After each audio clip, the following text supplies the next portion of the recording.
Hello everyone, I'm Meteorologist Charlie Ironmonger. Thank you so much for joining me today for your 2 p.m. news and weather update from the First Alert Desk. Now we've got again a story we brought to you earlier today. Want to highlight it again as a wrong-way crash has unfortunately killed a Washington man. The crash happened at around 11:30 p.m. last night on US 64 near Everett. Troopers say that 47-year-old Corey Swaw was heading westbound in the eastbound lane when his vehicle collided with an 18-wheeler loaded with potatoes. Now, he died at the scene while the tractor-trailer driver was taken to the ECU Health Edgecombe Hospital for minor injuries. One lane of US 64 was shut down for about 4 hours due to the crash. And now we also want to turn our attention to the ongoing government shutdown and the fact that the president has unveiled his new Board of Peace despite the partial shutdown. NBC's Alice Barr has more on the developments. President Trump eyeing two fronts today, greeting world leaders at the inaugural meeting of his Board of Peace before heading to Georgia to talk up his economic policies.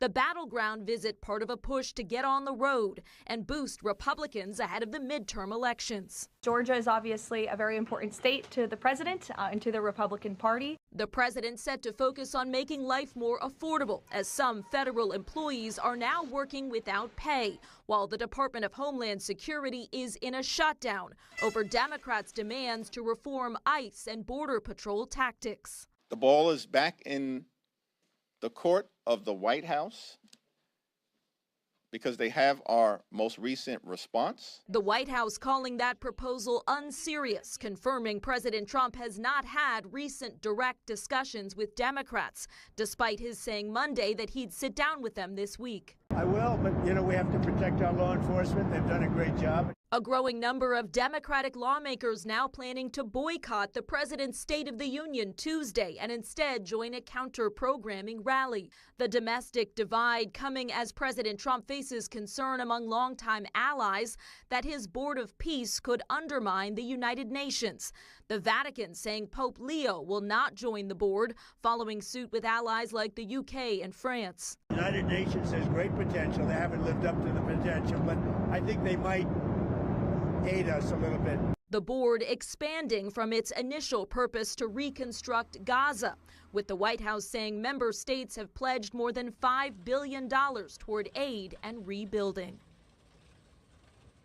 In Washington, Alice Barr, NBC News. Well, thank you, Alice, for that report. We now turn to your weather forecast.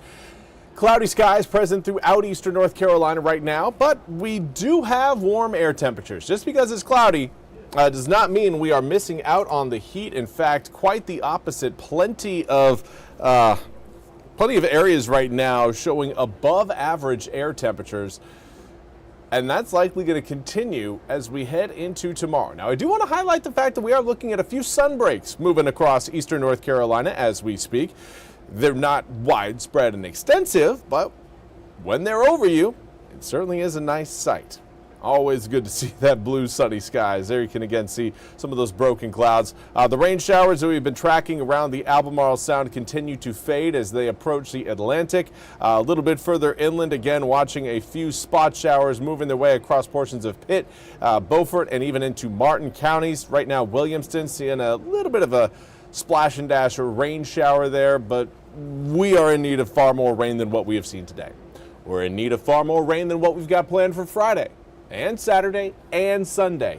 In fact, this is the first time we have seen an extreme drought in eastern North Carolina since the major droughts in 2007 and 2008 that had most of the state either under a severe or exceptional drought. So we are again in need of the drops. Hopefully again that lightens up the mood around this upcoming wet weekend.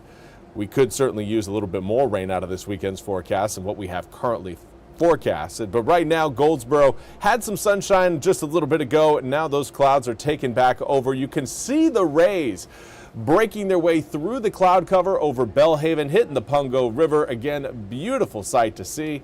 fantastic opportunity for a photo shoot. As far as the Neuse River goes, a little bit more cloud cover right now across central Craven County, but air temperatures in the mid-70s, certainly feeling like spring is right around the corner. We've got 75 in Jacksonville, 72 in Kinston, Goldsboro, and Rocky Mount.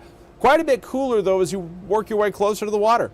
55 degrees in Elizabeth City, 59 in Manteo, 58 in Hatteras, and 59 as well in Plymouth. Overall, air temperatures warmer than our seasonal average throughout eastern North Carolina, thanks to these southerly winds. Now, those winds are going to hold overnight tonight, and with cloud cover sticking around, we're likely going to be staying in the upper 50s to low 60s by the time we wake up early tomorrow morning. That is going to be a warm start to the day. It'll take us into the mid to upper 70s in the afternoon.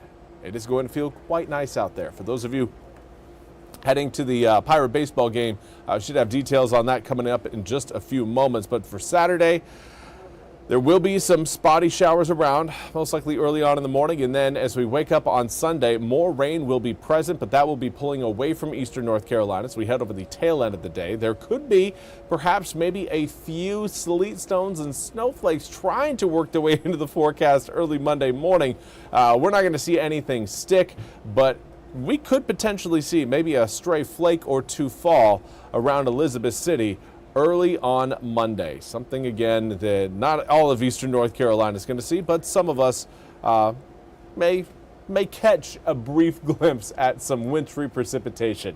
Obviously, with air temperatures in the mid to upper 70s coming up for tomorrow, this is a classic eastern North Carolina forecast going from spring-like conditions today and tomorrow back to winter-like conditions by the time we get to Monday. But again, for those of you who plan on doing a little tailgating for the Pirates versus Tar Heels, tailgate around 3 p.m. could feature a few isolated raindrops. Air temperatures, though, in the upper 70s, certainly going to feel quite nice. First pitch, 73 degrees, not too bad. And then by the time we head home, cloud cover is going to be sticking around, but air temperatures likely reaching into the, we'll likely give it the mid 60s by the time most of us head home. Now, as far as what we've got for the weekend, 40% chance of rain on Saturday turns to an 80% chance of rain on Sunday. We're not looking again at heavy rain showers over the weekend, but more consistent light rain showers. As far as rainfall totals go from Friday, Saturday, and into Sunday, I think most of eastern North Carolina will end up seeing less than an inch of rain, which is a problem. We need more rain out of those systems. So unless we again see a big increase in humidity and a big increase in moisture content of the air, I don't think we're going to be seeing a big dent be put into our rainfall deficit over this weekend and into the start of next week. There is another round of rain expected to come in next Thursday and Friday, encouraging to see. We'll see if those raindrops can get a little bit heavier than the ones we've got planned over the weekend and again on Friday. Well, that's all we have time for today's 2 p.m. news and weather update from the First Alert Desk. I want to thank you all so much for joining me.